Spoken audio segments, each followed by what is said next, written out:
Guys. Good. Coach Garrett. I'm sorry, I was just trying to be David Moore. I'm sorry. Go ahead, David. Slow starts have been such a persistent issue for you on both sides of the ball.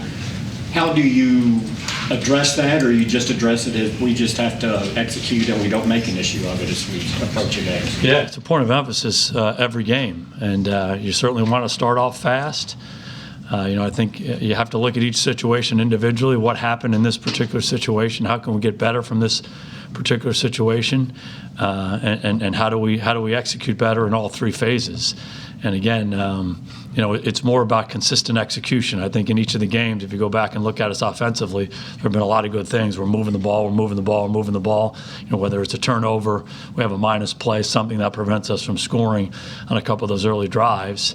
But there have been times when we have done a good job of that. So obviously we want to continue to emphasize that. You want to start fast, you want to play well in the middle, and you want to finish strong. It's a point of emphasis every week. Coach, Dak is a quarterback that can hurt you with both his arms and his legs. How do you balance the use of those talents? Oh, I think you let him play. I mean, Dak is a very good system quarterback. If you go back and look at him play, he does a very good job seeing defenses, very good job progressing through, and he has a good understanding of what we're trying to do, his reads, how they overlay against the defense, all of that. I think that's where it starts at the quarterback position. But then when you have a guy like that who can move if things break down or things don't come up exactly the way you want to, you certainly want to let him do that.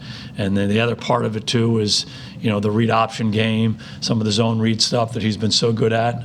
Those have been good plays for us since he's been here as our quarterback. So he can hurt you a lot of different ways.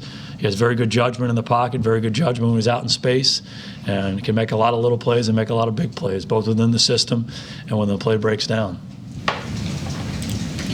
Is there much carryover that you can get from the Miami game defensively to what Detroit does, since they both came from the same spot? Yeah, I think you look at it. Again, they're different teams, different personnel, different coaching staffs, but I think you're always trying to get information, find ways to gain perspective going into the ball game. But obviously the huge focal point is going to be on what Detroit has done. Zach Martin or Lyle Collins be able to do much, if anything, for you today in practice? Both will be limited if they do anything at all. Zach will probably do a little bit more in individual. LC, we'll see how he does. How have you seen Collins step his game up this year? I'm sorry? How have you seen LC step his game up this year? LC has continued to improve over the course of his career. Ever since we've gotten him here, he's played with a great demeanor, a physicality to his play, jumps off the tape. And I just think he's continued to refine his skills. He plays a challenging position. He faces good rushers every week. And I just think he's improved his footwork, his hand use, how he wants to pass protect. And I think you've seen that really week after week, year after year. And he blocks good guys on a weekly basis, and he fairly consistently does a good job against these guys. It's a challenge every time the ball's snapped over there. So the physicality remains, that demeanor he plays with remains. I just think he continues to refine his technique. He's always been a very good run blocker. When you have a game where either your pass blocking or your run blocking is much more effective than the other, how do you go about making sure both are up to par the next week? Yeah, again, with everything on your team, you never feel good about what you've done. You're always trying to get better. There's not one part of our football team they say, we got that down pat. So you're always trying to get better. We got to get better up front. We got to get better, running the football with our tight ends, our receivers, our backs. Same thing in the passing game. There's always room to improve. So we'll dig back into it regardless of what the result of the game is and try to get better in all phases. You expect Bennett back today?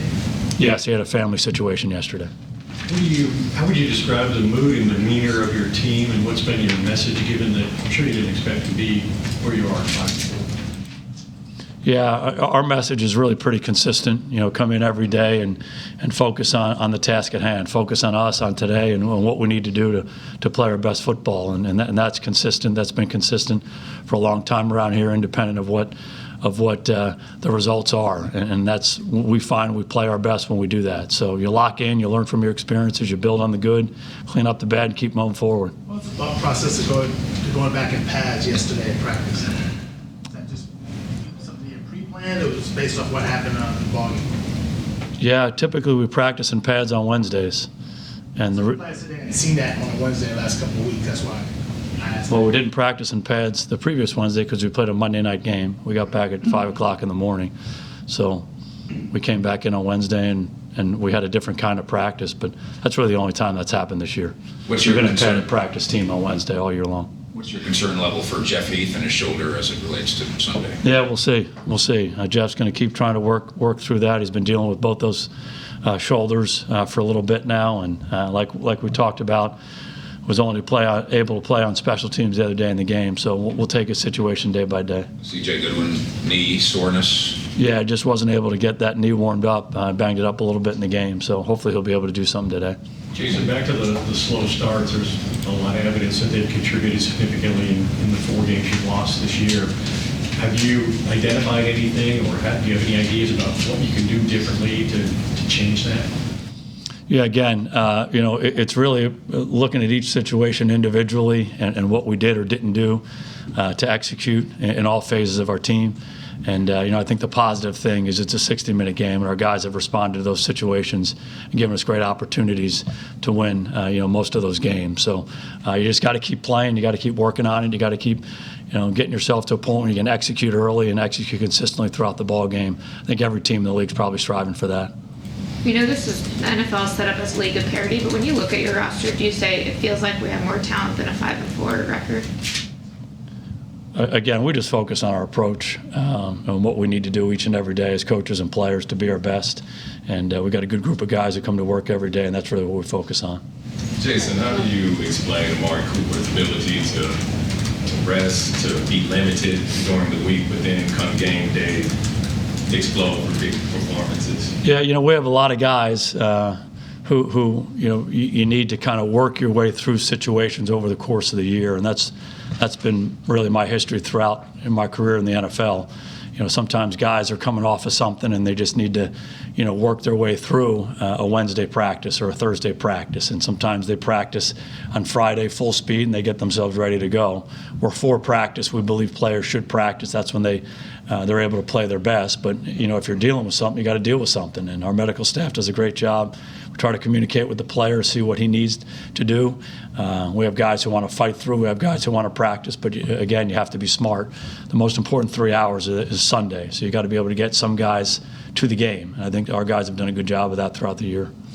Lions wide receiver Danny Amendola continues to be so productive. What do you remember from when he first came in, and what traits did you see then that have led to the longevity and success? Yeah, just a really good player. He was a really good college player, incredibly productive, and he was on our practice squad early on and did an excellent job for us. And he was one of those guys that you would love to have kept. We had a veteran player who was playing at the time in that particular role, and Danny had an opportunity to go somewhere else, and he took advantage of it. But it does not surprise us one bit that he's had the success he's had. He's just a really good football player and has been throughout his career. What has Flowers' arrival to their defense changed about their scheme? Is it that anything is different than what you saw when you prepared for these guys last year? I don't know that it can be traced to him. I mean, they are doing some things differently, with their fronts. But he's just a good player, and he's good in any scheme, and he's been very productive throughout his career. And it's easy to see why they wanted to bring him on board. Talented player who plays the game the right way, great effort. He's got a relentless spirit about him and makes a ton of plays. How's Leighton played this year for you?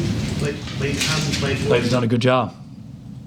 Like he's been battling through some things at times, and that's a new thing for a young player. How's he able to fight through those things? Yeah, it seems like he's handled all that really well. He's a real pro. He values preparation and understanding what to do, and he's a smart football player. And, I think he's a mentally tough guy. So some of the stuff he's had to deal with, he works his way through the week of practice and gets himself ready to go. He's been a productive linebacker for us. We talked to Jalen yesterday about the 10 men on the field on the screen play. He said he'd do the same thing over again and not call a timeout. You'd want a guy to recognize that, call the timeout in that situation, wouldn't you? Yeah, we Do it again. Yeah, we addressed that situation yesterday. But he said that he'd do it all over again. Would you rather have the guy call a timeout or no? Yeah, we just should have handled that better. Matt Patricia said the biggest change he sees in Dak Prescott is how quickly he's getting through his progressions. And is that just a byproduct of your 4th year in the league, or is that something that you as a staff or Dak personally kind of worked on? Oh, I think it's a combination of things. I think the more you play, the better understanding you have of what you're trying to do offensively, what defenses are trying to do, how your plays overlay against their defenses, and just allows you to be more productive and more decisive. And I think we saw that. Dak's been a really good player for us from his rookie year. He's won a lot of games.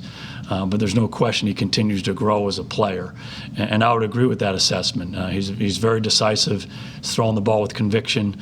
He's making a lot of big plays for us. He's making a lot of little plays for us. He's seeing the defense on a fairly consistent basis. Done a really nice job.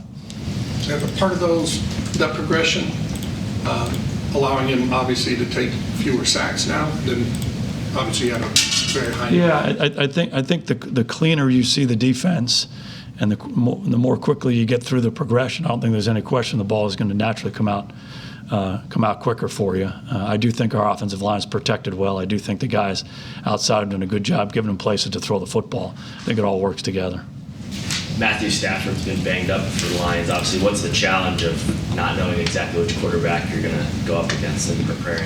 It just is what it is. Obviously, Matthew's played a lot of football for them, and we've seen him on tape a lot. He's been a really, really good football player for a long time. I have great respect for him. And, Jeff Driscoll played last week, so, you do your best to watch that tape and try to figure out, what they're doing offensively with him at quarterback and if there's any difference between the two. And then you just go and prepare and go play. And you have to be nimble. You have to be ready to make any adjustments as they come during the ball game. Driscoll was another one of those 2016 quarterbacks. Can you remember anything about him from the draft process that year? Yeah, really impressed by him. We had him in the Senior Bowl. He was part of our group for the week and did an excellent job. He's a first-class guy. He's a very talented guy. He's big. He's athletic. He can throw the ball. He can throw it from the pocket. He can throw it on the move. Very impressed by him. Thank you. All right, good to see you guys.